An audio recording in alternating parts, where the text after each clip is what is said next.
Hey guys, and welcome back to this channel. In this video I'll be showing you guys how you can fix smooth slow motion in CapCut PC. So for instance, you added a video. Oops, I think I'm just going to use another video like this one.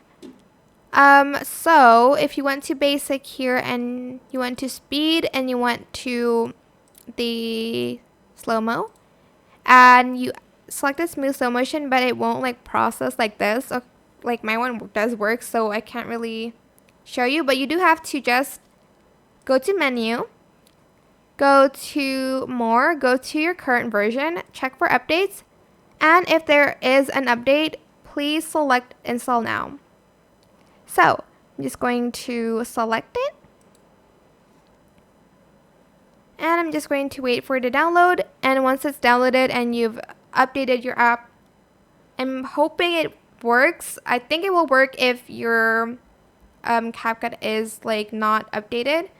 So make sure you update it, and you're just going to apply smooth slow motion again.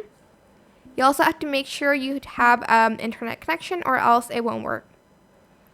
Hope this tutorial was helpful for you guys. Don't forget to like, comment, share. Also subscribe to this channel if you haven't done that already.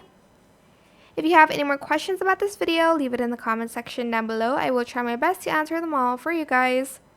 If you found this video helpful, please click the thanks button above the description box down below. Thank you so much for watching. Bye!